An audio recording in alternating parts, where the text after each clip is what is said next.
Hello, everybody. Hello.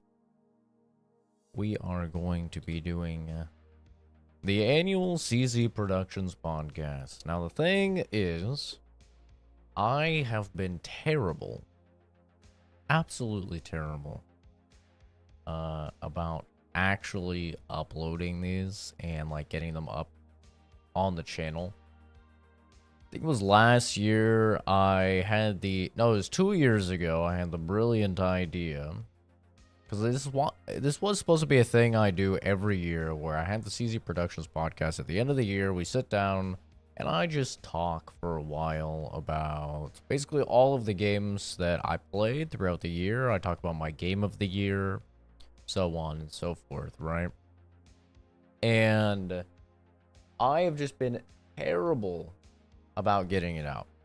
And, like, I tried to do a lot with it. I think 2 years ago, I went through and I was actually going and editing it.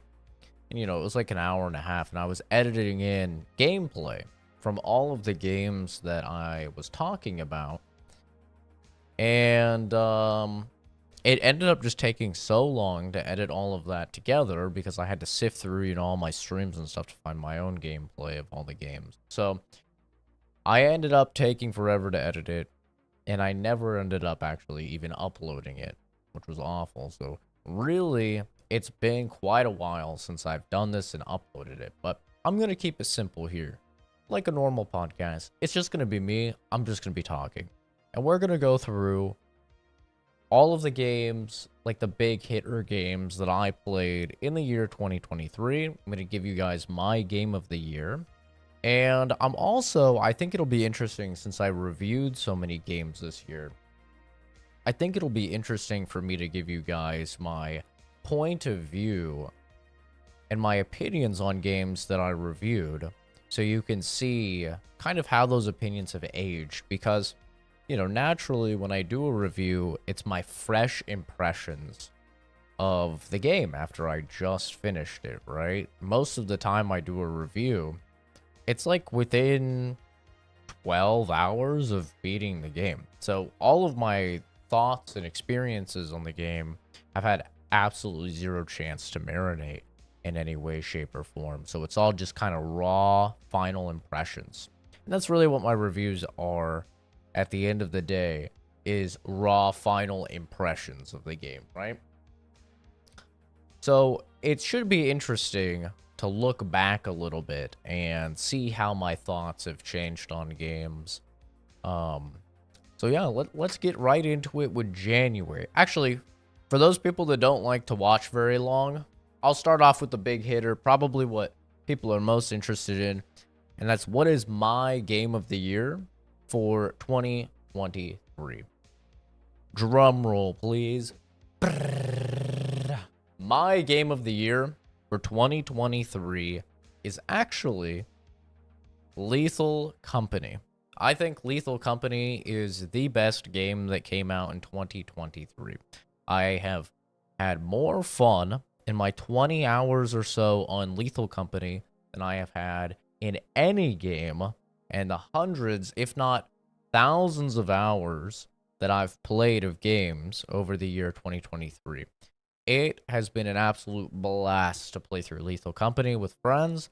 The mods are a gift that just keeps on giving, and I am extremely excited to see where the game goes from here, because it's still very, very early. But just absolutely nothing has matched the fun and enjoyment that I have had in Lethal Company. Nothing. Now, the thing is, do I think that Lethal Company is the most bug-free, fully developed, graphically demanding, and incredible soundtrack and crazy mechanics? No, I don't. But I think at the end of the day, we play video games to have fun. And so for me, my game of the year is always going to be the game that I have the most fun with that year. It's pretty simple. And I have had by far the most fun on Lethal Company. No contest. If I was to go with a standard game for my game of the year, I would actually go with the Dead Space remake.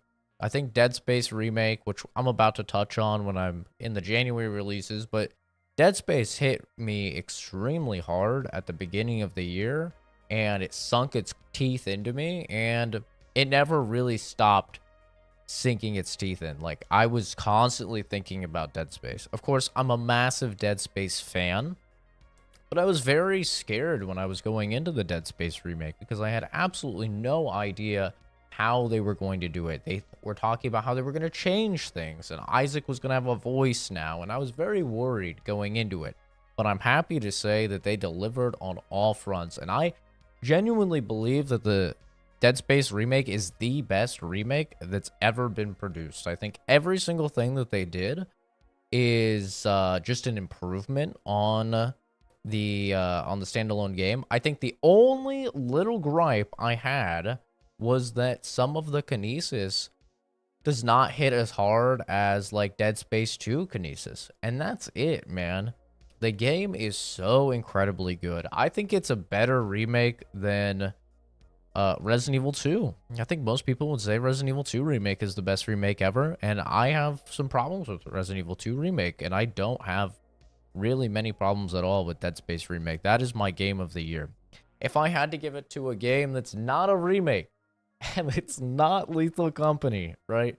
I have to pick some brand new game, a fresh IP. We're really fucking being strict here about, you know, what should actually win. I think probably my game of the year for 2023 with all of those stipulations. That's a toughie, actually. I don't know. We'll come back to it.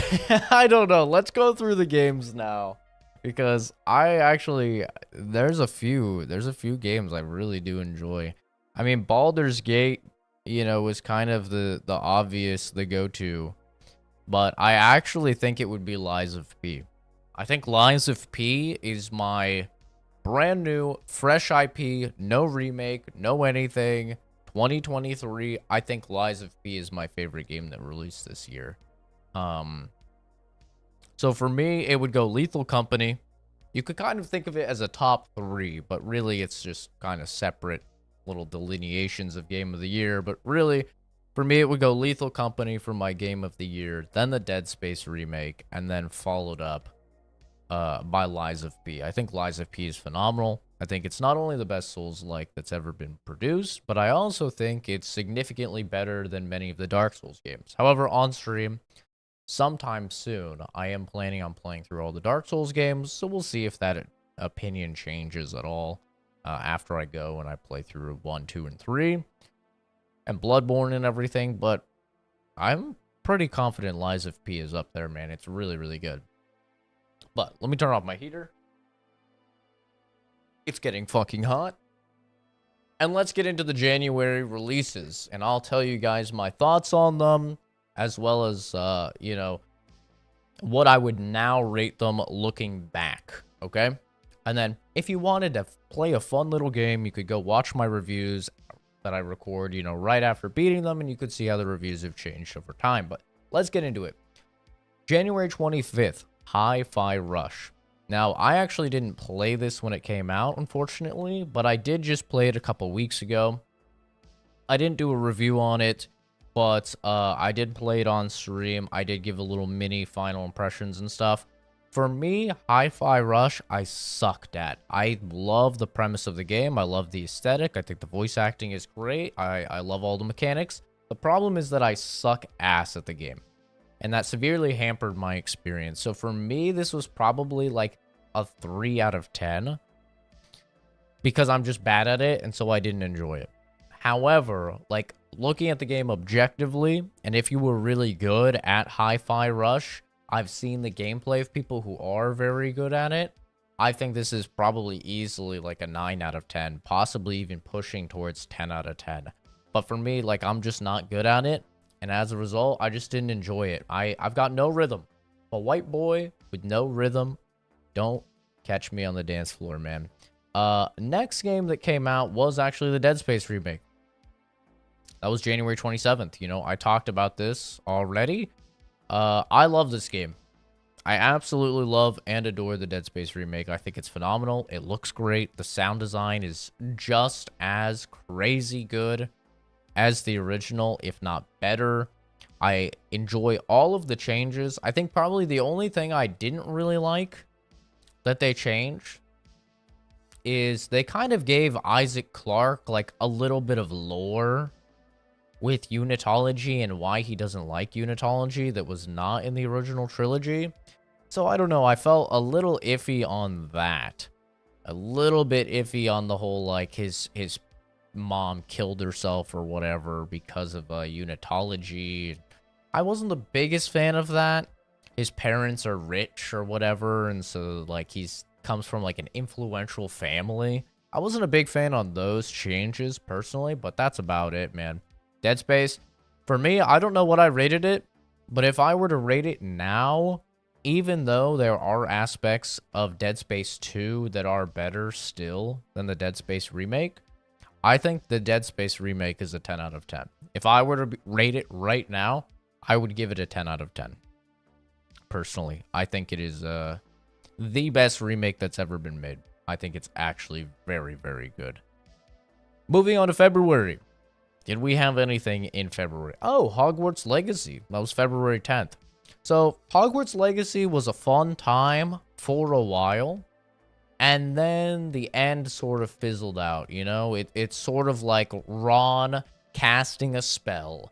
At the beginning, you think it might be going okay, but towards the end, it's probably like he's creating a wet fart or something, right? It kind of just squeaks on out. And that's how I felt with Hogwarts Legacy.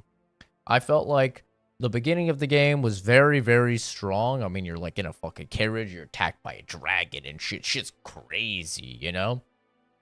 And then I really enjoyed a lot of the classes, a lot of the walking around, but I do think they kind of overstated the RPG elements and the, like, decision-based elements. I really thought I'd be able to go evil, and I would be able to do all of this crazy evil shit and just torture students and murder children and stuff, and, you know, they never really go that far with it.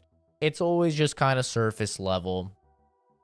And you have a couple decisions here and there, but they're really not that impactful. So, I enjoyed Hogwarts Legacy. I think I probably gave it like an 8 or something like that. Just going off memory. But if I had to rate it now, I'd say it's a solid like 7.5. I do still think it's a good game. I do like a lot of the mechanics in, like, the combat. It's like, oh, yeah, you know, when the ogre fucking throws the thing, you can grab it and throw it back at him. Or when the spider goes to burrow, you can do the slam or whatever, right? You have all these interesting mechanics in the combat where if you do this one spell at this time while this specific enemy does this specific attack, then it does some unique property. And I actually really like that. And I really, really like the wizard duels when you're just like...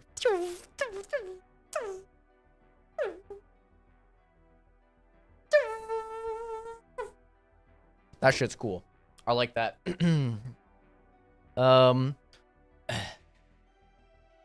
Sorry, got a little into it. Yeah, that shit's fucking cool. All the zippies and the zappies and stuff like that, but I'm not like a Harry Potter fan, so it shouldn't be that big of a surprise that this game wasn't crazy to me, and it wasn't really mentioned at all at the Game Awards, so I think people kind of forgot about it. It was one of those huge games, and there was of course all sorts of controversy around it. Maybe that's why people didn't want to talk about it with the whole trans stuff, which in my opinion, is just fucking silly. Just evaluate the game for what the game is. The game doesn't have any sort of trans hate or anything like that, so just fuck off with that. That's my controversial take on it. But yeah, 7.5. I enjoyed Hogwarts Legacy enough. The next game that came out that I played off-stream, Wild Hearts. Now, this came out February 17th. This was a Monster Hunter clone. This game sucks. This game runs like shit still to this day. Like, literally a month ago, I was like, maybe they fixed it. It's almost been an entire year. Maybe it doesn't run like shit. It still runs like shit. Which is a shame, because I do wish we had more Monster Hunter-like games. There's some really cool monsters in Wild Hearts, utilizing the environment in really fascinating ways. But yeah, this game, if I had to rate it, I'd probably give it a solid 3 out of 10. I think it's a pretty bad game. I'm going to be real. I think it's pretty bad, mainly because of performance restrictions, but also it just doesn't have the depth or the heart that Monster Hunter does, and it does come off feeling like just some sort of Japanese ripoff. And I got news for you. Monster Hunter Rise is a Japanese-themed Monster Hunter game, and they do that very well. So, yeah, Wild Heart's kind of dookie. But Atomic Heart, that came out a few days later on February 21st. I reviewed this, and I feel like I was the dissenting opinion or something, because I actually really like this game, and I still really like this game, and I haven't gotten to play the DLC yet, but I've heard great things about the DLC as well.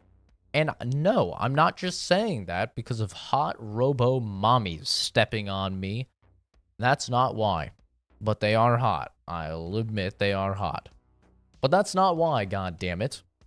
I actually just think this game is really good. I mean, it gave me tons of BioShock vibes. I love the powers. I do wish there were a little more powers and a little more weapons, but I really liked the world. I loved the combat.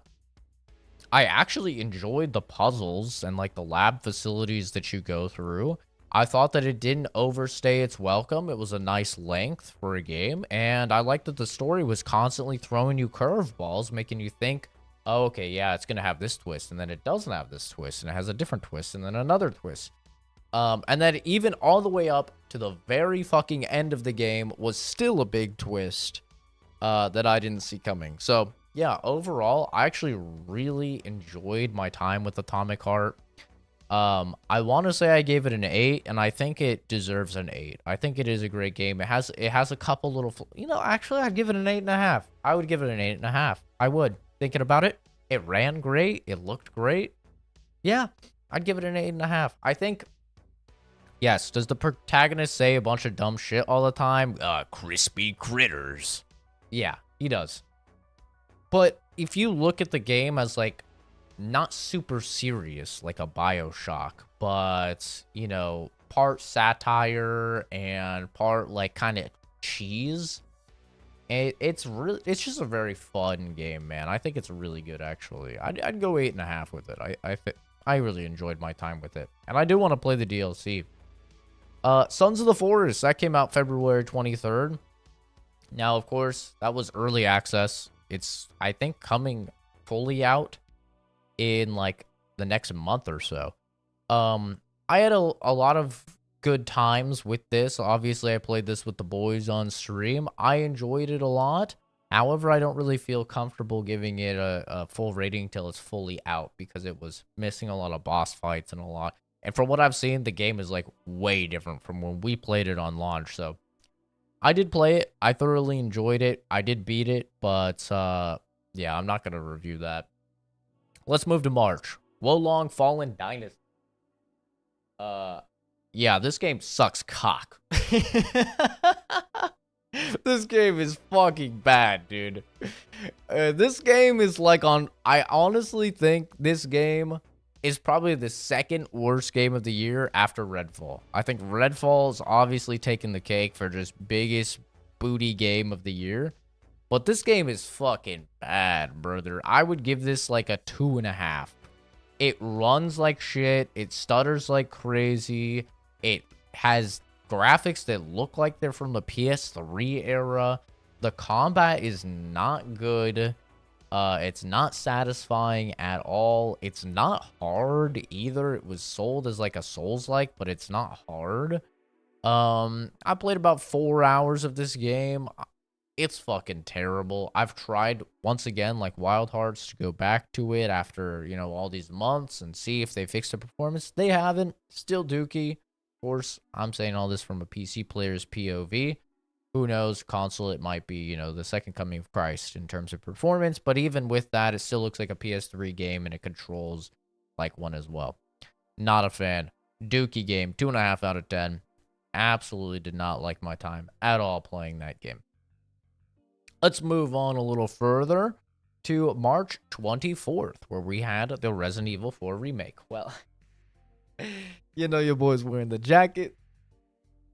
Yeah, I like Resident Evil 4 remake a lot. I think it's really good. I do think it's worse than the original. Call me a fanboy, you know, say what you will. I don't really care. I think it has less character and less humor, and it just feels less unique than the original. With that being said, the original is a 10 out of 10. I would say the original Resident Evil 4 is a 10 out of 10 game. I do consider it a masterpiece. It changed the entire genre as we know it. It implemented so many mechanics that are now commonplace, to the fact that you would not even blink twice if they were in a game. And in fact, if they weren't in a game, you would question the quality of the game. That is how influential Resident Evil 4 was on the genre. I mean, I'm not even fucking kidding you guys. I mean, think about everything it did to the survival horror genre, right? You have the smart loot system. You don't have these fixed spawns anymore for loot. You have smart loot. So it's actually adapting to what you need and what will keep the game perfectly hard for you. That is something that's in every game now in the background that you don't even fucking think about. Think about the fact that they have treasures and stuff that you can sell for currency, and they have this currency ongoing with a merchant that allows you to upgrade your stash space, upgrade your gear, your damage, everything. All of this stuff is seen as commonplace, and in fact, if it's not in your game, you kind of furrow your brow a little bit, right? You're like, what the hell's going on? This should be in the game. Yeah, all of that came from Resident Evil 4. The game is so extremely pivotal to the development of the entire video game enterprise. So that game is easily a 10 out of 10. The remake changes a lot of stuff. And in my opinion, not for the better. I do kind of feel like they just made some unnecessary changes here. Now, they did improve some things. I thought the fights with Krauser were significantly better. I thought just the knife in general was pretty interesting, actually, and significantly better in how it functions in the game, for sure. And obviously, being able to move while you're aiming and shooting makes a massive difference as well, and the quality of life changes for the gameplay, you know, are definitely there. However, the narrative of Resident Evil 4 Classic is incredible. The jokes, awesome. Every single time I fucking laugh, I play through Resident Evil 4. It does not matter if I already know the jokes, the delivery, the cinematography, everything in the classic is just so fucking funny, man. There's so many funny moments, and I didn't really feel that at all. I think there was one point in the game I actually felt like, oh, that was funny. And that's when Salazar is, you know, shit talking. Is it Salazar? The midget one. I don't think it's Salazar. It's something else. Fucking Salvador. I don't know, man. The midget. Okay. That looks like, it looks like a Heisenberg or something. Heimerdinger. He looks like fucking Heimerdinger for some reason in the remake. But anyway, Heisenberg. Anyway, he's monologuing, and then Leon goes like, enough of this, and shoots him in the fucking forehead. You know, that was good. That was funny. That was basically the only funny moment, though. Whereas Resident Evil 4 Classic is just quip after quip after quip, and it just, I don't know, man. It just has a personality that the new one doesn't have. So, I haven't played the DLC. I haven't played Operation Ada yet. But, I would say Resident Evil 4 Remake, for me, I think it's like an 8. I do think it's like an 8. I still think it's a great game. I just think it pales in comparison to the original, which is so good. And if you compare it back in January, right, we're talking about Dead Space only heightens it. It takes everything that was in the original classic Dead Space and it heightens it, it improves upon it And I think that Resident Evil 4 Remake heightens some aspects of the gameplay, but significantly brings down the narrative and kind of makes it cookie cutter in a way that I wasn't a big fan of. So, yeah, very excited to see Resident Evil 5 Remake, though. I hope that's fully co-op. I think that'll be really fun. But yeah, not a big fan of the Resident Evil 4 Remake changes. Overall, though, I do still think it's a great game. I'd have it at an 8 out of 10. The Last of Us PC launch happened on March 28th, just a few days later. Terrible, laughable, garbage. Probably one of the worst PC ports we've ever seen. I played it through on PC after it got a lot of, updates and stuff. I played through it on stream, I think, actually, and it feels great to control this game on mouse and keyboard. I've always wanted to, and it was phenomenal to play it on mouse and keyboard, but this remake never even needed to happen, to be honest, and holy hell did it just... You need a super PC to run this still, even after all the changes. It's okay. I think it's probably, like, the best way to play. If you have a super PC, it's probably the best way to play Last of Us, but yeah, that was a yikes. That was a big fucking debacle right there. But, it's Last of Us. It's still one of my favorite games of all time. It's a banger. Let's move on to April. Do we have anything in April to talk about? Let's see. Boop, boop. I'm not seeing anything for April. Oh, Dead Island 2. April 21st was Dead Island 2. Dead Island 2 is a great game, man. I think I saw Moist Critical, Penguin, Zero, whatever, Charlie, whatever the hell he goes by, dude. I have no fucking clue what the hell that guy goes by. I saw him talking some shit. He said it was one of the worst games of 2023. I think that's insane. I think the game is quite good.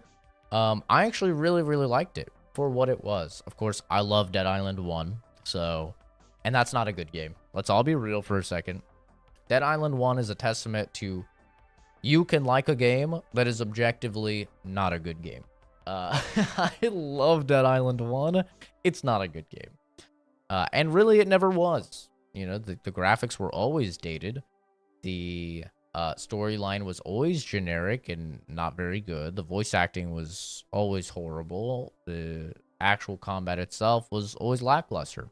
However, there's just something charming about it that I really, really like. Dead Island 2, I think the narrative was actually a lot better. They improved a ton on the narrative. I think the entire gore technology that they have at their disposal in this game is incredible. I absolutely love it as, a tech nerd. I think it's super cool as you're hitting it. You just hit a chick in the face with a pipe, and now her jaw's hanging around, right? It's dangling in the wind.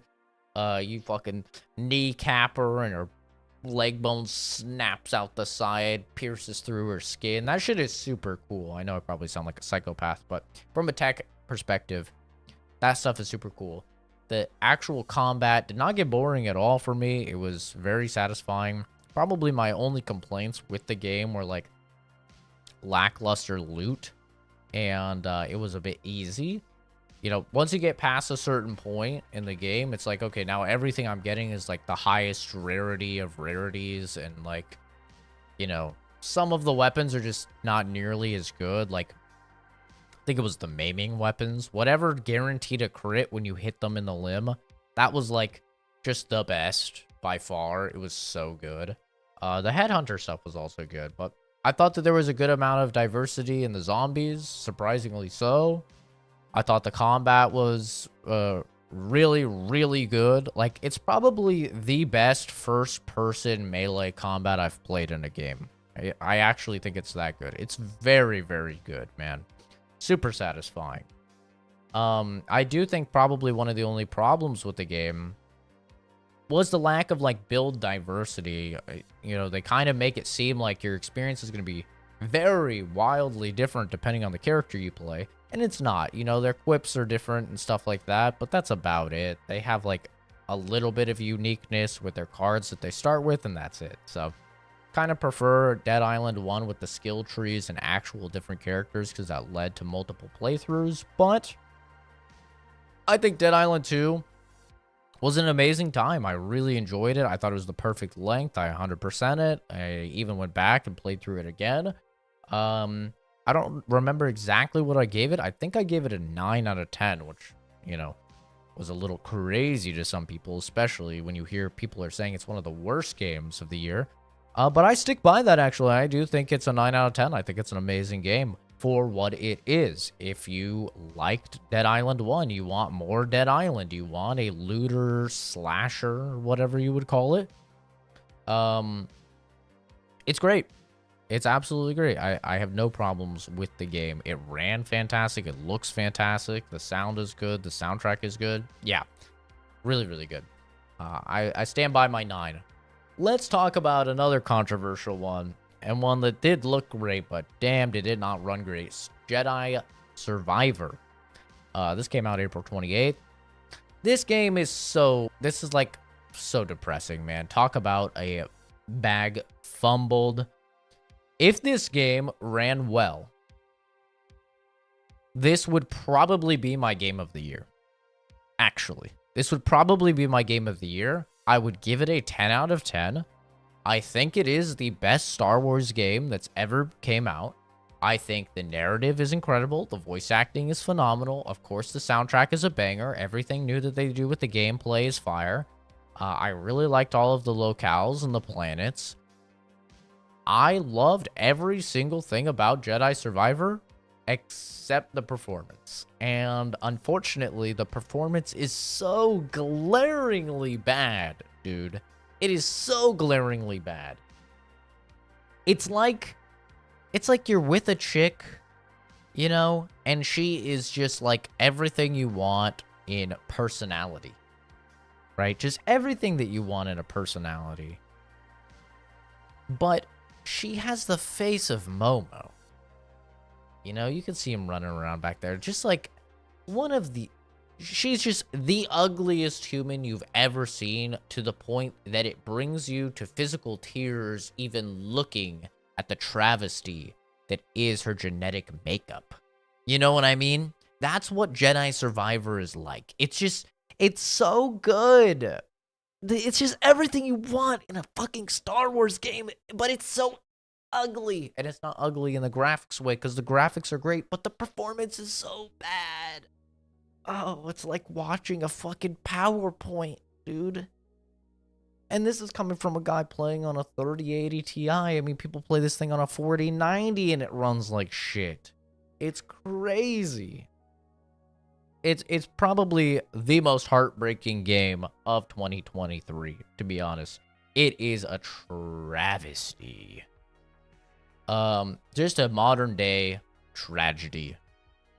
So, I don't know what I gave it. If I had to rate it, because I did play through the entire thing, even with the terrible performance. If I had to rate it,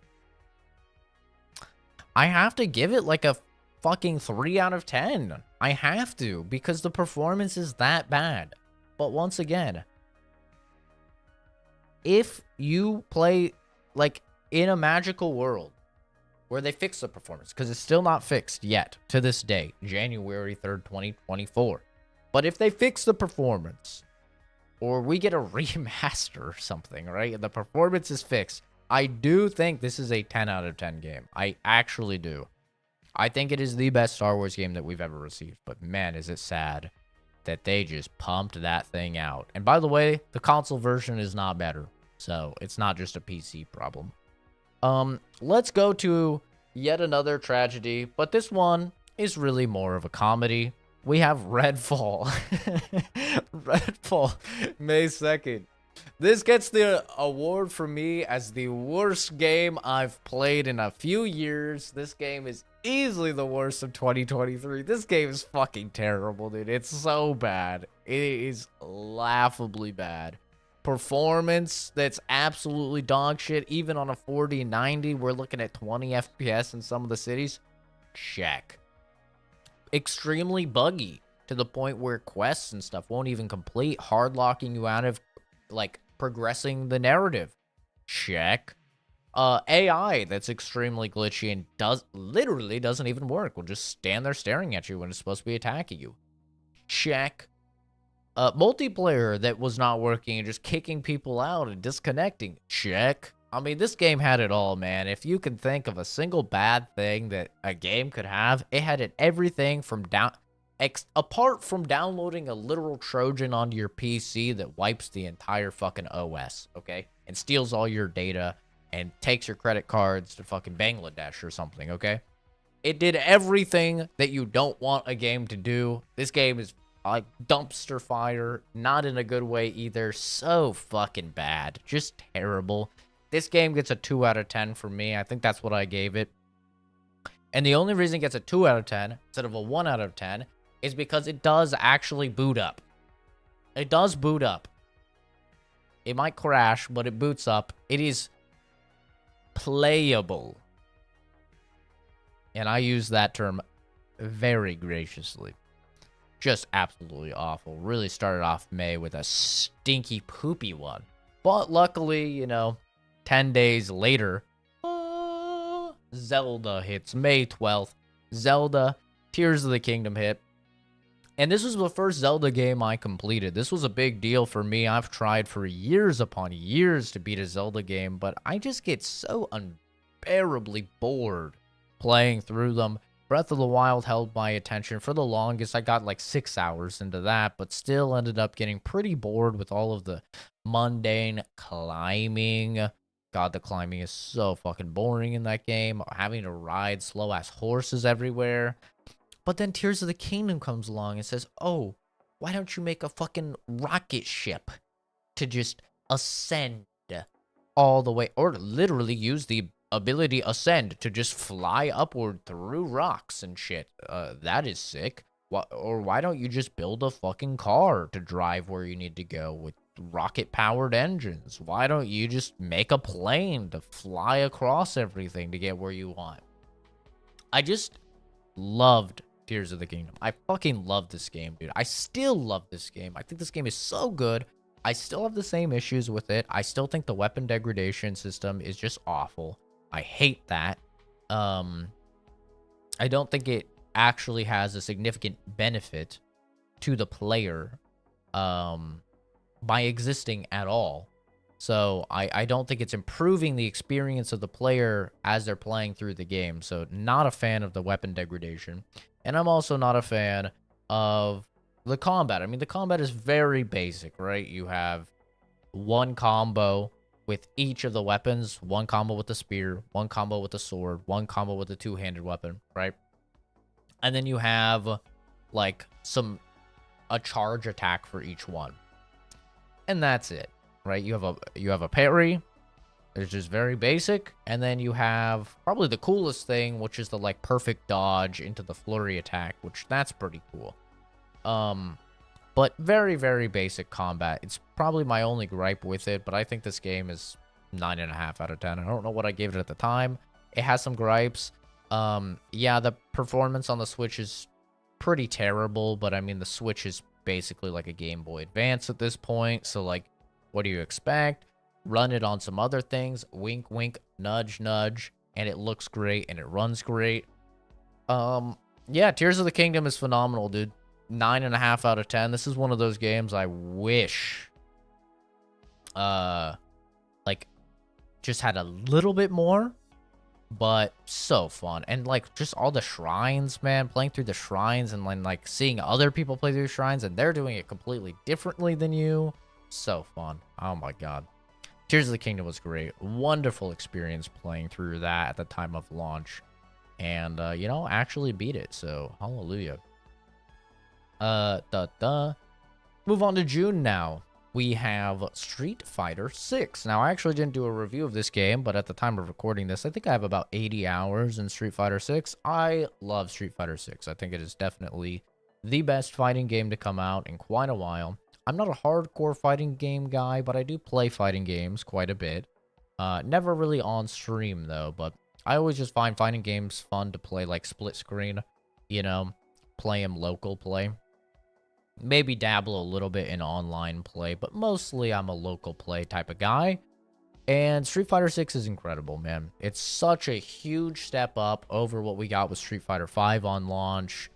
There's a ton of content. The online, I don't know what magic they work with the netcode over there at Capcom. Fucking Capcom has just advanced alien software or something when it comes to games running great, games looking great, and games playing great online. Because holy shit, Street Fighter 6 will feel better. I could be fighting a dude I'm in Arizona, he could be in Japan.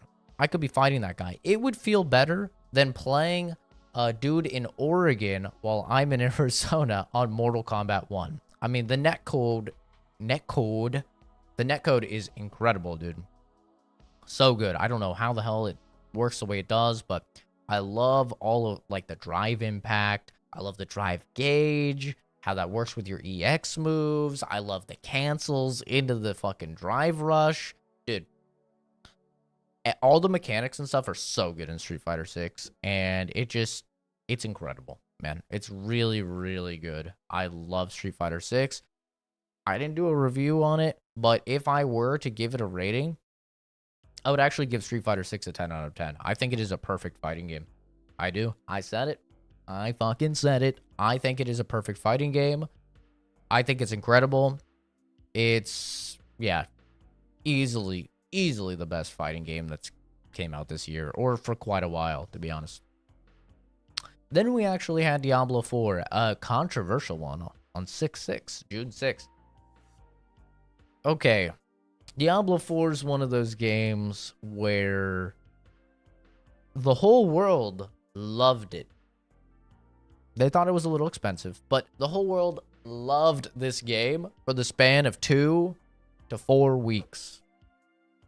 Everyone was hopping up and down on that Diablo dick. Everyone was sucking and licking those blizzard balls. And then honeymoon period wore off. People got the end game, and they went, wow, this isn't great. It's really just farming nightmare dungeons over and over. And now the popular sentiment that I see online is Diablo 4 bad. Diablo 4 is a bad game. You know, Diablo 4 sucks. I've seen people say it's garbage. Listen, dude, you haven't played fucking Redfall if you think Diablo 4 is garbage. Okay? Go play Wolong, Final Dynasty, Wild Hearts, and then Redfall. And you come back, you look me dead in the fucking eye. You go play Gollum. You go play the King Kong game. You look me in the eye and you say Diablo 4 is garbage. Okay, that's insane. I don't care what you think. The game runs incredibly well. It looks really good for an ARPG. The campaign is very solid. I thoroughly enjoyed the campaign. The voice acting is great. The open world is innovative. And, well, Lost Ark kind of did it, but innovative to, most ARPGs. And the combat still, I would say, is extremely satisfying. More so than most games in the genre. If not all games in the genre. I mean, you play a rogue and you play Shadow Imbuement, you hit a crowd of enemies with it, and then you dash through them, which detonates the Shadow Imbuement, right? And just the explosion of bits and pieces everywhere, and the physics and the ragdolls there, it just makes you feel so powerful.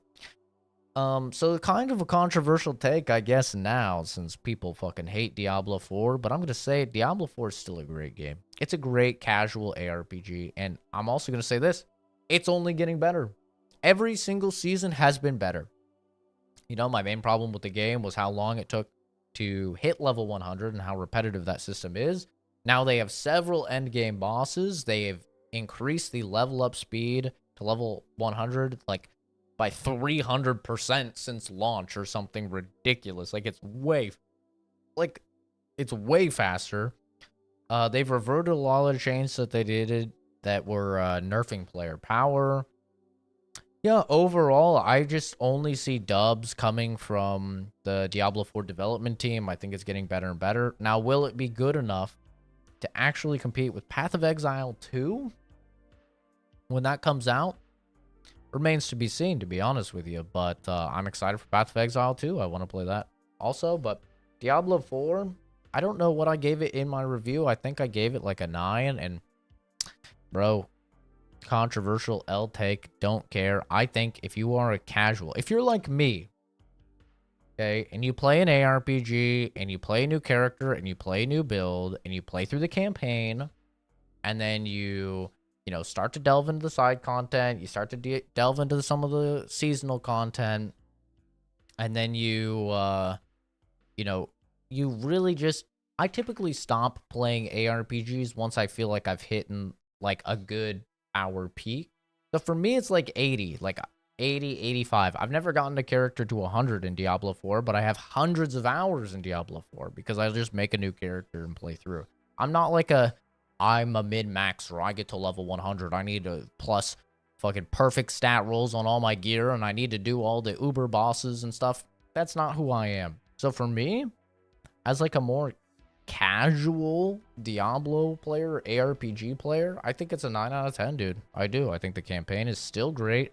Graphically, it's still awesome. The performance is phenomenal. The combat feels very, very good. I think there is a good amount of build diversity per class and a good amount of classes. And yeah, it doesn't have the complexity of something like Last Epoch or something like Grim Dawn even, or, you know, PoE. But I think that's totally fine because it's not trying to be those games. It's trying to be more casual. And yeah, if you like those games, you're not going to like it. It is what it is. But I actually think Diablo 4 still holds up, and it's only getting better as time goes on. Then we had BattleBit. Now, this was on June 15th. It was early access. This was like a surprise hit out of nowhere, dude. BattleBit is fire. It is a very, very good first-person shooter. Surprisingly so. I think for a lot of people, they have this huge initial like wall that they have to get through, which is the graphics. It looks like Roblox. You know, it looks like a little fucking kids game. But if you can get past that, then you'll find that the actual mechanics and the gunplay are phenomenal in BattleBit. The hit reg is on point. The time to kill seems perfect. The guns handle in a very respectable way. Somewhat realistic, but not crazy realistic. The bullet velocity is quite realistic. It feels really good. I think BattleBit is probably the most underrated release of 2023. I think this game is insanely good. I never did a review on it because it was very early access, you know, when I was playing it. But from what I've heard, it's only gotten better, you know, in the past 6 months. And yeah, from what I played of it, I'd give it a solid like 8.5 out of 10, dude. I think it's a great time. I really do, especially when you consider how cheap it is. It's crazy cheap. Final Fantasy 16, that came out June 22nd. And of course, I didn't play that until just a few weeks ago. But I love this game. Obviously, my thoughts on this one are very fresh still, since I just played through it. But since doing the review, I've started the Final Fantasy mode, which many people advised me to do. They said, start a new game plus, do Final Fantasy mode. It's a completely different game. It's not a completely different game, but they do change nearly all of the combat encounters and make them significantly more challenging, have more enemy variety to them. And I just really, really like this game. I do. I think it's the best Final Fantasy. I still stand by that. People did not like that. People disliked that video. But I don't care. I stand by it. I think that the mature storyline really fits me more as an individual. I like my characters to say fuck because I say fuck. You know, I just like it. I like blood because I bleed. I don't know. I like that more gritty Game of Thrones-esque nature of Final Fantasy 16. So I really enjoy the combat. I've seen some people say it gets repetitive, but I think it only gets repetitive if you're running the same abilities. If you feel like it's getting repetitive, just swap out your abilities, bro. It's literally that easy. So, and you can refund the cost at any time, so there's no, like, downside to doing so, which is so user-friendly. It's so awesome. Yeah, I think this game is a... I don't remember what I gave it.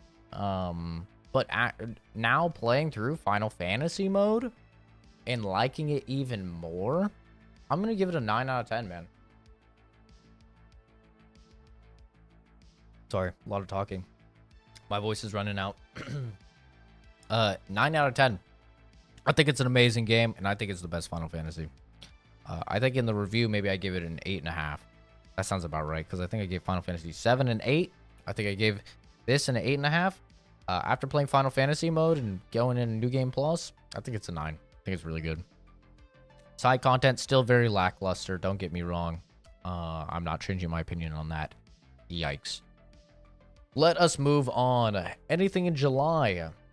There was some stuff in July. I did not play a lot of this. Unfortunately, I missed Hello Kitty Island Adventure on the Apple Arcade on July 28th. Yikes. Oopsie. My bad. But I did play Remnant 2 on July 25th. And this is a game that, like I said in that review, has only gotten better over time. You know, I said when I played it, it was a little bare bones for the $50 entry.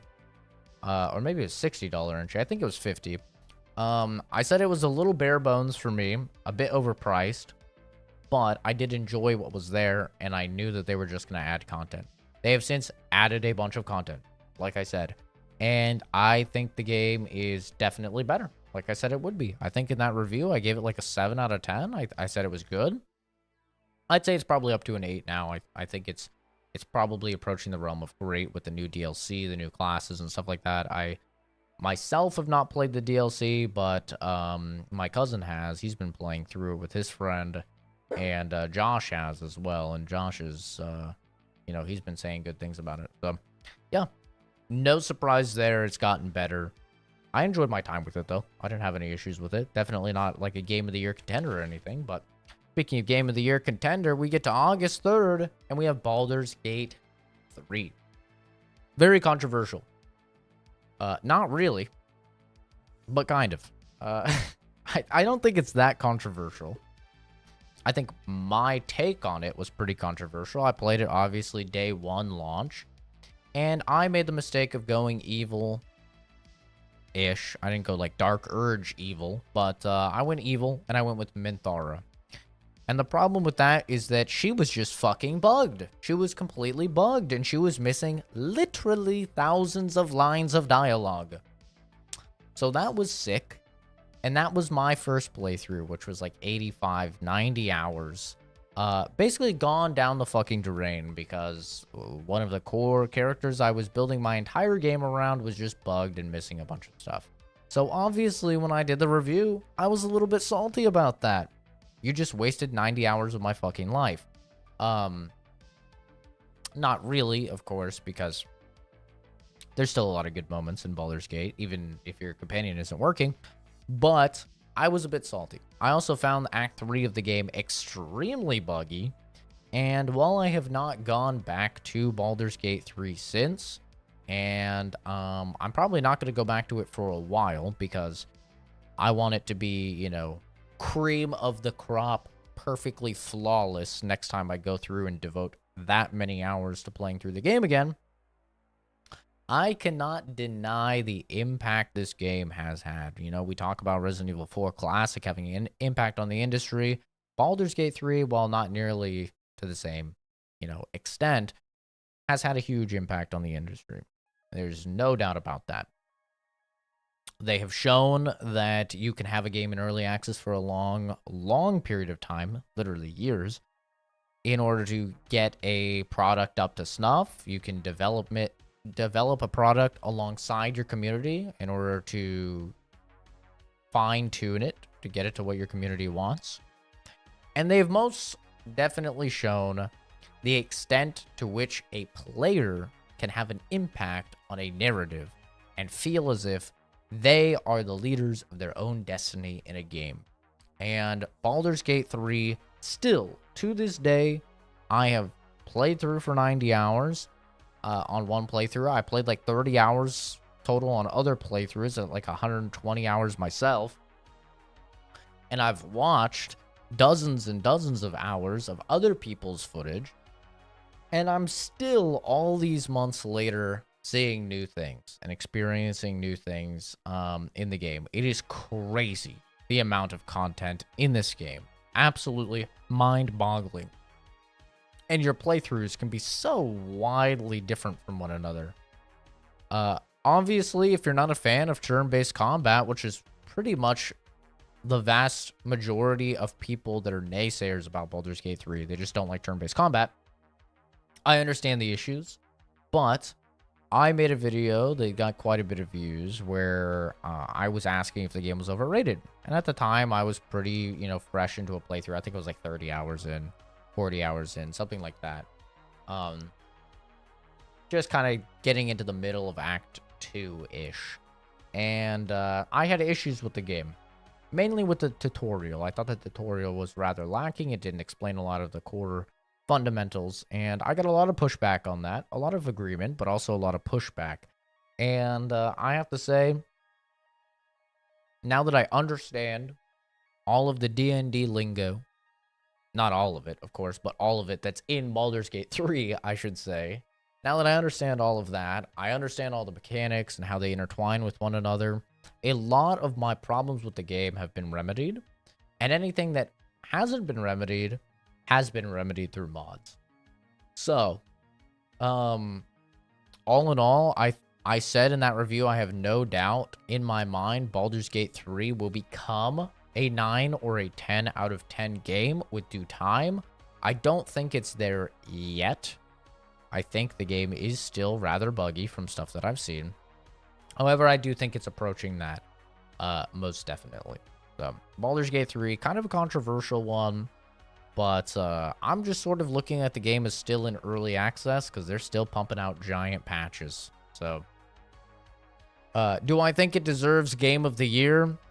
I think so. Yeah, I think it could win Game of the Year purely just for the amount of content, how great they were at communicating and listening to their community, and the quality of the content I also think is very high. It's just, those glitches and those bugs that can really dampen your experience playing through the game.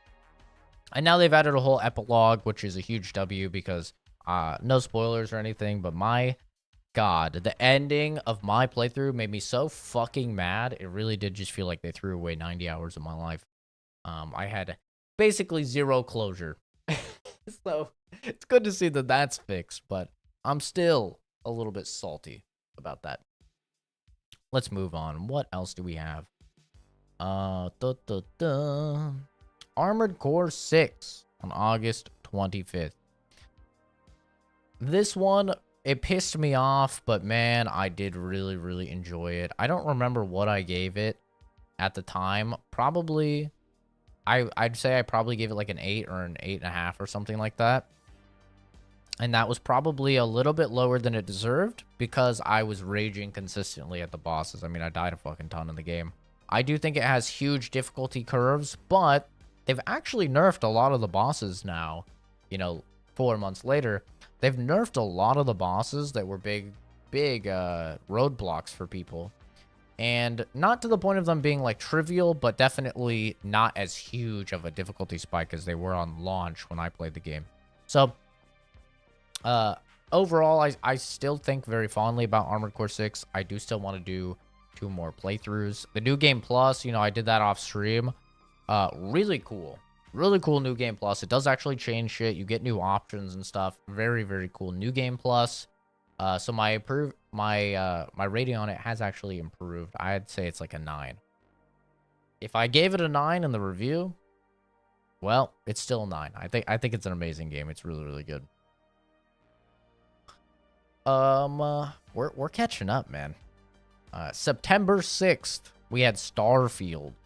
Starfield.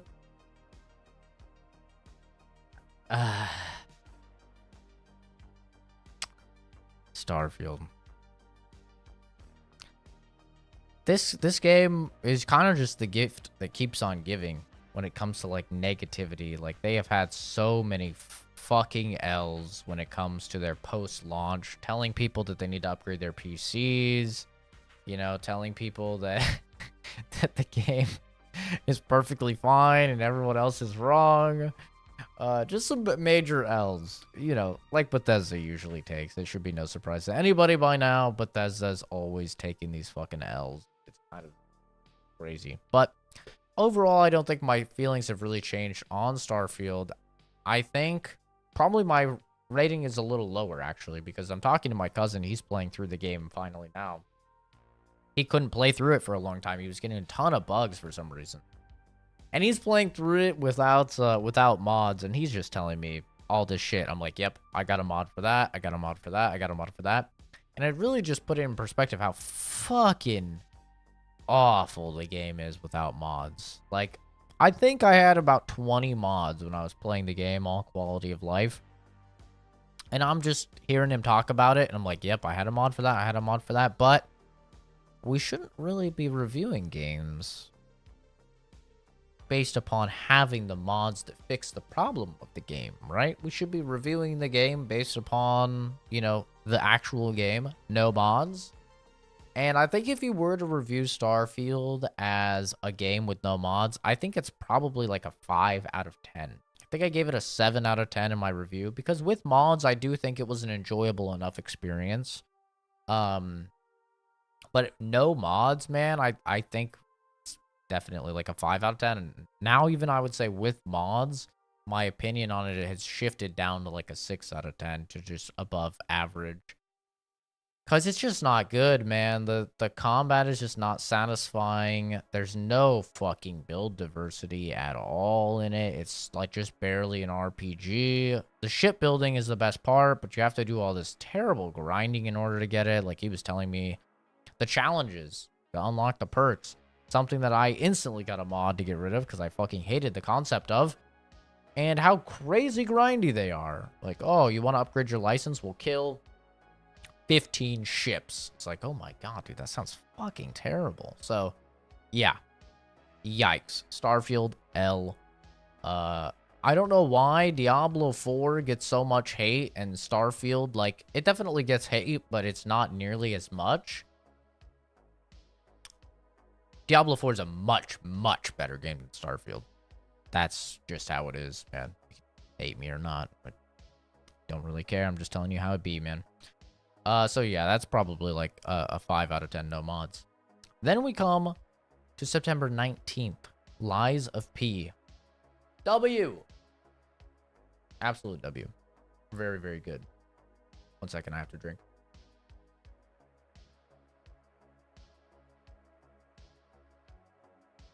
10 out of 10 game.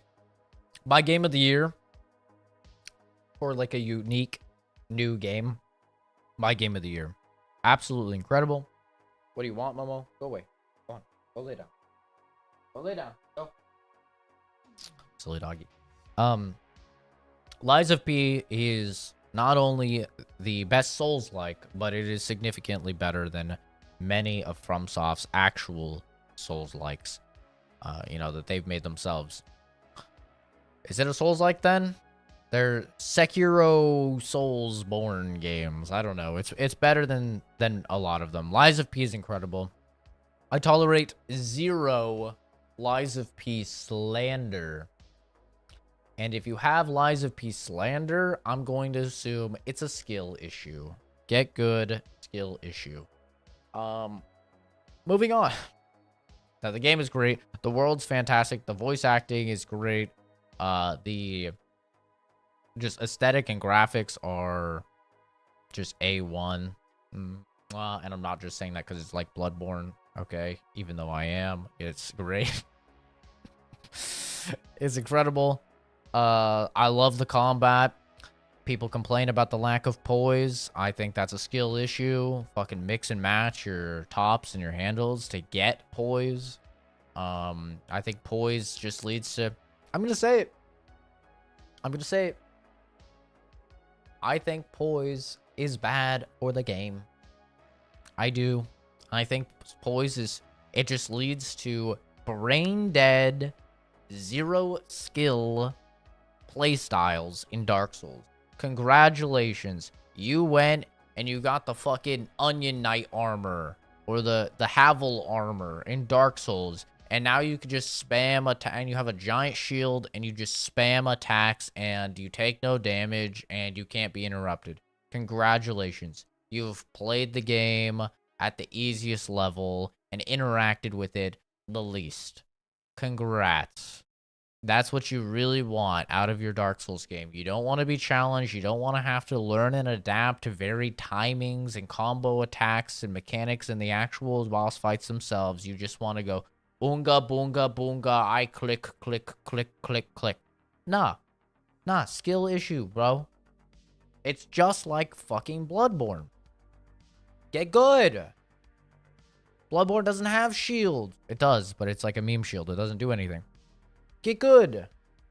No shield. No fucking magic. Just you and your dodges and your parries, and you better get them on point, motherfucker.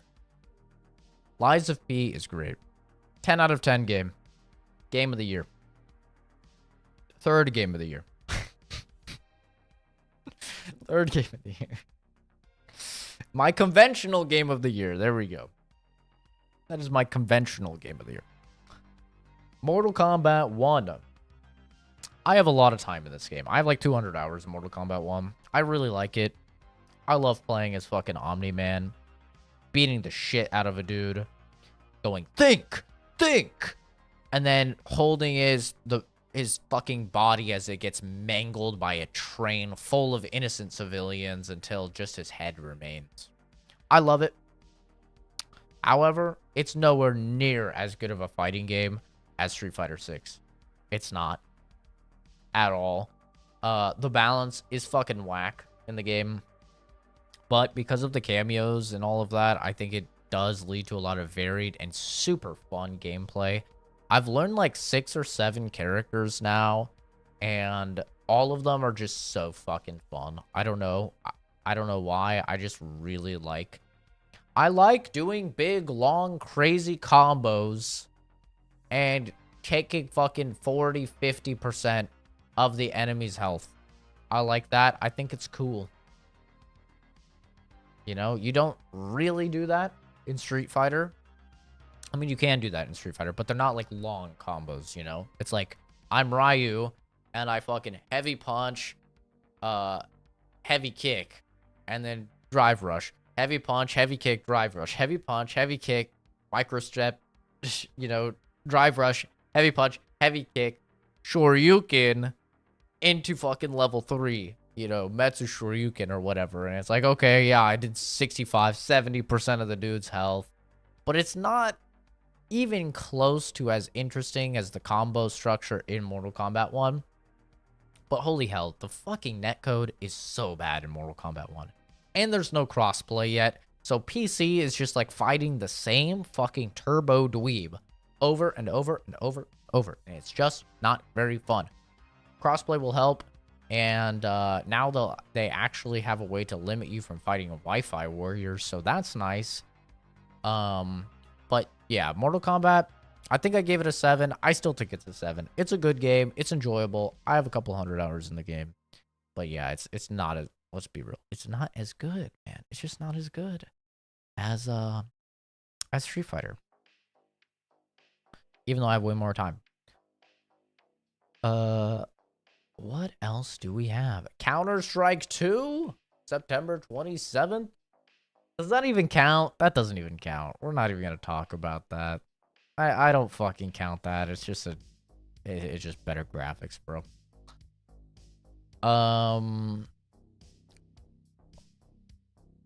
Damn, are we actually approaching the end here? Lords of the Fallen. Man, I really just blanked that one out of my memory, didn't I? Yikes. Okay. So, a lot of people are not happy with my opinion on Lords of the Fallen. Has it changed at all, Zach? Have I changed my mind on the game after all this time? No. I haven't. They did a little bit of adjusting to the enemy density, but it's like still fucking bad. The level design is still awful. So many of the levels are just like, there's a ledge right next to you, and here's 10 enemies along the ledge that all have a shoving attack. And by the way, when you attack with your weapon, you're gonna fly forward 6 feet for some fucking reason. Even if you're holding backwards, you're gonna fly forward 6 feet. And if you dodge, you're gonna fly 8 feet. And if you double tap the dodge by accident or you do the roll, you're gonna fly 55 feet into another fucking country. Which realistically is probably off the ledge to your goddamn demise. Yeah, I had so many people trying to be smart guys in the comments of that review. I mean, the blah blah. I don't even remember what it's called now. The, second realm you go to when you die. Umbral. The Umbral realm is supposed to be unforgiving. It's supposed to be hard because that's why it's not so many enemies. So it's your second chance. You're not supposed to be in there. Shut the fuck up, dude. It sucks. Okay? It sucks. Jesus Christ. I get it. You spent $60 on the game or $70 or whatever. You don't want it to be bad. I'm sorry to be the bearer of bad news. You wasted your money. You should have spent it on Lies of P instead. And so many arguments about Lords of the Fallen are, it's a small development team. So's Lies of P, bitch. And it's way better in every conceivable way. Every way. I cannot think. Okay. Other than drip. I will give Lords of the Fallen drip points. The drip is immaculate in Lords of the Fallen. I can look like guts. Okay, that's cool. I'll give them that. But in every other way, in enemy design, in boss fights, I've seen people talk shit about Lies of P boss fights. Lies of P boss fights are not bad. There's like 2 bosses I don't like in Lies of P, and that's when you have to refight the same boss you already fought, but now they have, tentacle stuff. That's it. I thought all the other bosses were good. Anyway, though, Lords of the Fallen has no good bosses, which is a lot less than mostly good bosses, or even less than some good bosses. It has no good bosses. The only somewhat decent boss in the entire game of Lords of the Fallen is Pieta, the first boss that you fight, and she's not good. The game runs like shit. Even on a 3080 Ti, it runs like shit. It does not look particularly incredible, especially considering it's Unreal Engine 5. It's dookie. It just feels janky. All the animations feel janky. They all feel sped up. It's just not good. Okay, I fucking said it. And no, I'm not gonna... You have to replay the game because you got the fake ending, and that has a bad final boss fight. But if you replay the entire shitty fucking game, then you can actually get one good boss fight if you go for this ending. Shut up. Shut up. Okay? I know you're doing nothing valuable with your life. Alright?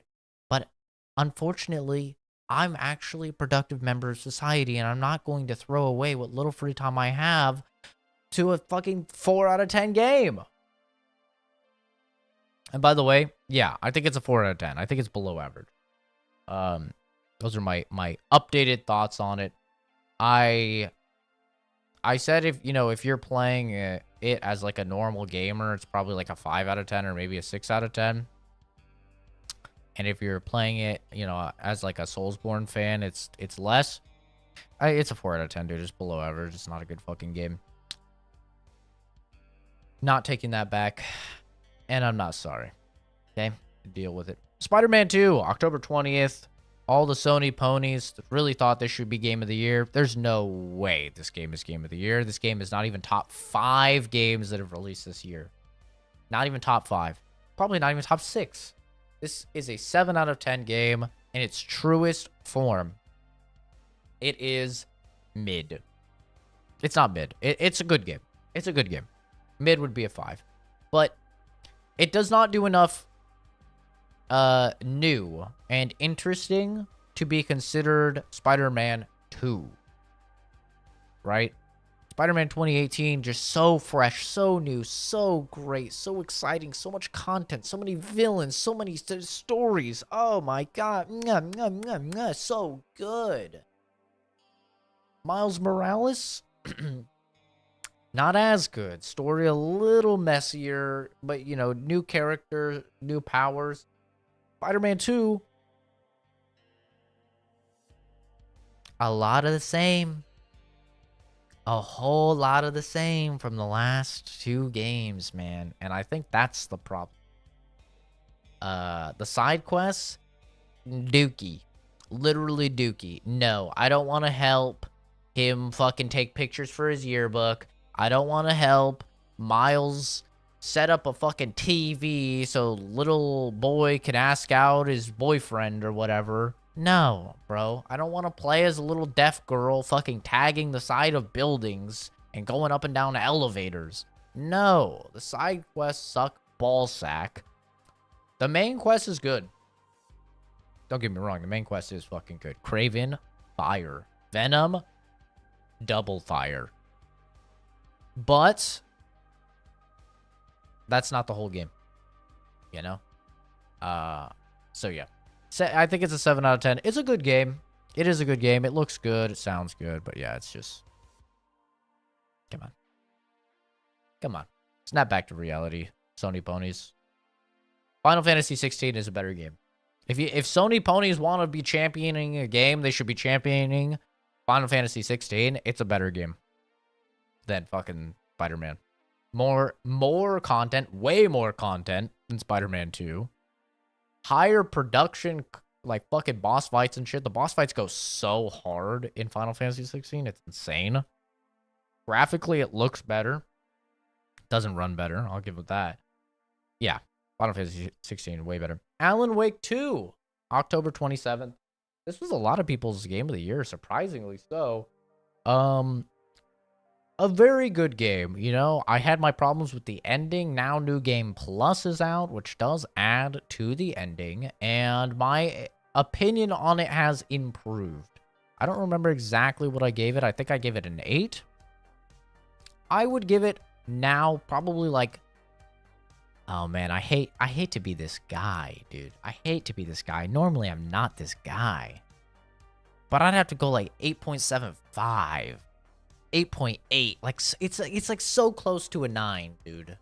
And even more so than 8.5. It's like so close to a 9. I just don't think it's quite 9 for me. But it is a very good game. It's super fun. Graphically incredible to look at if you have a PC that can turn it up. Much better gameplay than the first. A very fascinating storyline. It's not afraid to get wacky and just have fun. And man, that musical level is fire. I'm gonna be real. I love that level. So good. And I listen to the soundtrack all the time. So good. Moving on. I think we're almost done here. We're in November. Let's see what we have in November. Was there anything big in November that I played, I should say? There's been a couple things, you know, like Immortals of Avium or whatever fucking horse shit that I did not play. So that's why I kind of went over it. I didn't talk about it. Same with like Mario Wonder and stuff. Oh, November 10th, Modern Warfare 3.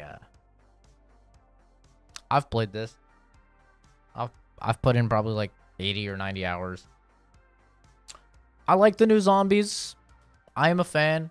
I did think zombies was getting stale. I thought round-based zombies was getting stale, but of course that's a controversial take because zombies players just want the same shit over and over and over and over and over.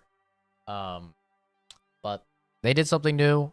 I personally like it. It's like DMZ with zombies, but I actually enjoy it. I've played a few hours of it, but I've never really been a super zombies guy, but I do like it. I like this more chill, and I especially like that I don't have to fucking train zombies for, you know, 10 minutes while someone sets up some shitty Easter egg or whatever, you know. Fuck that. That shit's annoying as hell. So yeah, I am actually a fan of the zombies. Multiplayer, it's the same skill-based matchmaking horse shit it's always been. Well, not always been, since 2019 with Modern Warfare 1 reboot. It's rough, man. It's much better when you play with friends, but it's just Sweat Lord after Sweat Lord, everybody running the same horseshit meta. You die just instantly. I was actually very excited for the time to kill to go up because you have 150 health instead of 100 health. But however, that doesn't really matter because everyone's just running the meta shit that kills you in like 3 or 4 bullets anyway, so you're just dead. Or they're sniping, which you're just insta-dead, or, you know, they're running like a DMR, which is a headshot insta-dead, or 2-shot body shot insta-dead, so it really doesn't feel like the time to kill is longer whatsoever. And the campaign is laughably bad. Just absolutely garbage. I played the first 2 missions, and it was just awful, bro. They literally reused levels from fucking Warzone in it. It's really bad. I didn't finish it, but I'm not a big Call of Duty campaign guy. I'm really just a multiplayer guy. Overall, I think if you like Call of Duty, this is probably the best Call of Duty that we've gotten since Modern Warfare 2019, which really isn't saying a lot, to be honest. But I do think it is better than Cold War. I think it's better than Modern Warfare 2. And if there was another one, oh, Vanguard. Yeah, it's definitely the best one since 2019. Is it as good as 2019? I actually prefer it a little bit over 2019, but that's just because of the nostalgia for the Modern Warfare 2 maps. The funny thing is, I actually think Call of Duty Modern Warfare 3 is going to get worse with time because the more new maps they add, they've added 2 new maps now, Meat and I think it's called Grease.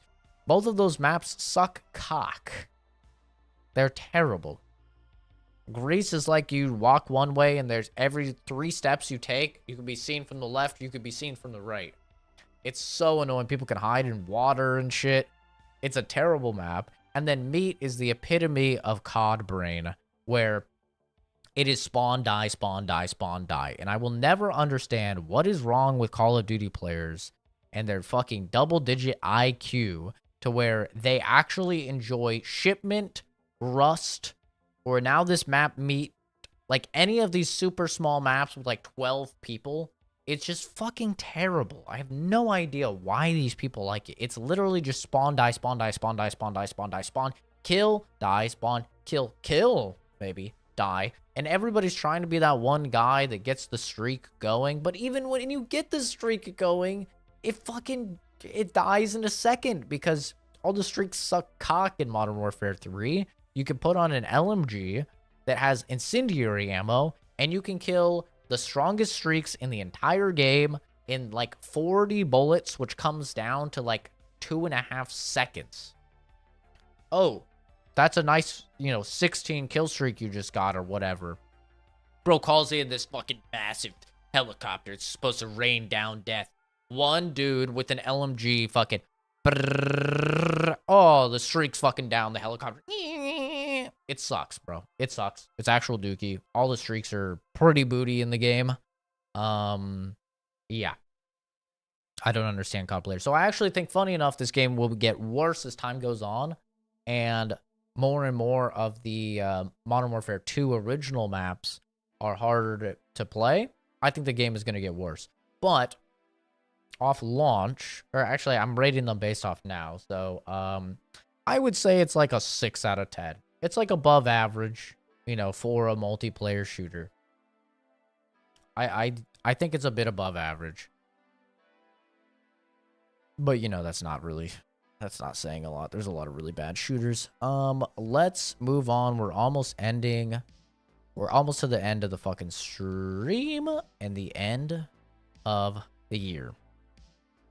Was there anything that came out? I didn't get to play the Avatar game. Basically, what you'll see for me is if a game doesn't run well on launch, I won't play it. So that's why I haven't played Rogue Trader, Warhammer 40,000 Rogue Trader yet, is because it's just having a lot of issues on PC with bugs and stuff like that, so I'm waiting it out. I didn't play the Avatar game because it's just fucking Far Cry, bro. It's big Smurf Far Cry, okay? I'm sorry, I don't care. But I think the final game that I did play for the year is Ready or Not, which came out officially on December 13th. And this game is great. I fucking love Ready or Not. It is so good. If you haven't seen it, I definitely recommend checking it out. It takes me back to the old SWAT games. There used to be like these tactical shooter games called SWAT, where you played as a SWAT officer and you had to arrest people and you had to, you know, breach and clear and stuff. And I guess more people have probably played like the Rainbow Six games, like the earlier Rainbow Six, like Rainbow Six Vegas and stuff like that. I think it kind of reminds me of those as well. It's a slower pace, more realistic, tactical. I've played it single player. I know you can play it co-op, I think you can play co-op. I don't think there's any PvP, but you can play co-op. But yeah, it's like a tactics based against AI. You're given a briefing like, oh yeah, these teenagers are robbing this convenience store. I think that's the first mission. And you gotta go and, you know, you got the fucking map of the building. You pick your kit, your weapons, you know, your flashbangs, what you want to take. You want to take a gas grenade, tear gas grenade, and like a gas mask or whatever, but that's gonna hamper your hearing. And then you go in and you just fucking get on the ground! Get on the ground now! No! Stop resisting! You know, it's great. It's really fun. It's really fucking hard. It's a very hard game. For the life of me, I've played one of the missions like literally like 8 times trying to get higher than a D ranking, because you're evaluated at the end based on, you know, if you killed any civvies or if you got all the evidence and stuff like that. And I can't get higher than a D. No matter what I do, I'm always just fucking killing civilians, man. Civilians are so fucking stupid. Or I'll just get really unlucky. I took an AR, you know, it's in like an apartment complex, and no bitch, I took an AR and I was fucking, get on the ground, get on the ground! And the guy wasn't getting on the ground, so of course, I capped him. I shot him in the fucking head. Well, guess what? The bullet went through his head, came out the back of his head, went through the drywall, bing! Hit a goddamn civilian right in the spine. Dead. Just dead. Great. D on the mission because that fucking idiot was in the line. Just so unlucky. Or I'm just fucking like, oh, get on the ground with a shotgun ready to blow a dude's head off. He pulls out a gun. He's about to shoot me. I pulled the trigger. A civvy. Right in the way. Missed. Great job, bro. Great fucking job. And let me just say, anybody that's a cop hater, I think we should make all of them play this game because it really does a great job of showing the intensity of a situation and how fast you have to make judgment calls. Like I had a gun up to this chick and I'm like, get on the ground, get down now. She looks at me. And this is something that would really happen. IRL, okay? But of course, there's nothing on the line with me in a video game, so my tension is like way lower. But imagine your life is on the line. You are the officer. If you do anything wrong, you or one of your best friends is dead. Gone. Sent to the fucking Shadow Realm, dude. Banished. Alright? You got your gun on this chick. You get down. No. She goes. She reaches in her pocket. She grabs something and pulls it out while looking at you. And she's pulling it out, and you see, and it's something black. And let me tell you, I blew that bitch's fucking head off of her body. Gone. Eviscerated. I look. Oh. It was a cell phone. It was a fucking cell phone. She was just gonna film me like a stupid idiot Karen. Oopsie.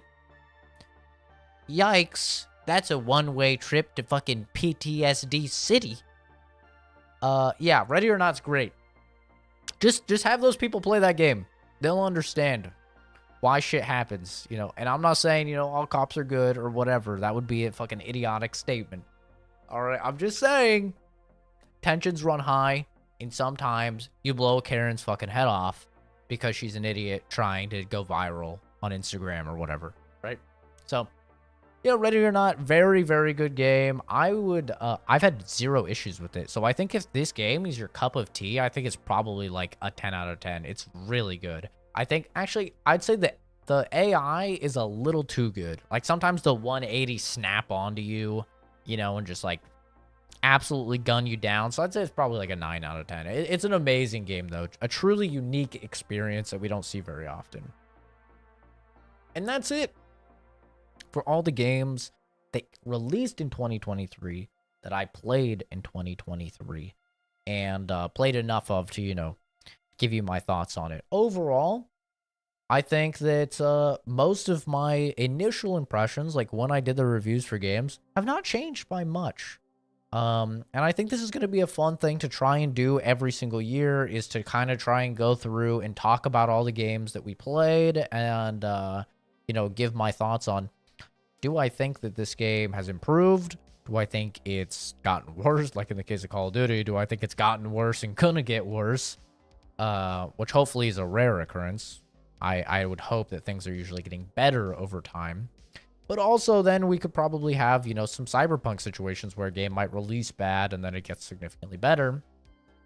And it's also nice to just talk about a game with a good amount of time passed, right? So none of the emotion, like especially if it's something like Armored Core 6, where emotions are running high because I'm pissed off that I just died 50 times to a fucking boss. And now it's like, all right, Zach, you beat the game. The credits are rolling. What are your thoughts? Let me just gather those as I was just, you know, completely tilted and blood-fueled, rage-addled gamer brain, you know, was intensified. So yeah, I think this will be a fun thing, and I think I'm just gonna keep it simple going forward. It would be, you know, in a perfect world, I would do what I tried to do like 2 years ago, where I go and I edit in all of my gameplay from the various games while I'm talking.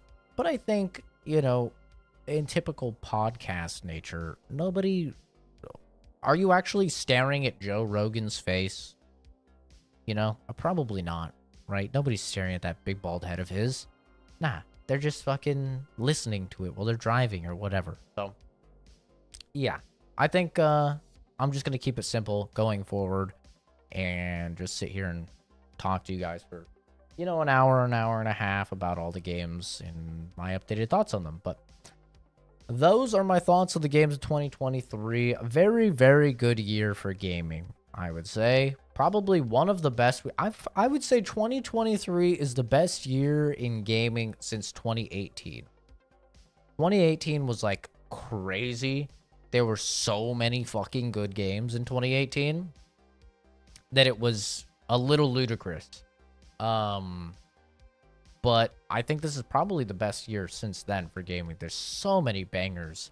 So many, like, it might sound like I give a lot of games, you know, like an 8 or a 9, but, like, I really don't. It's just been that good of a year for gaming. There's been a lot of bangers. But anyway, that's going to do it for me. Thank you, everybody, for watching. Have a fantastic rest of your day. See all of you in the next video or stream or reading. Bye-bye.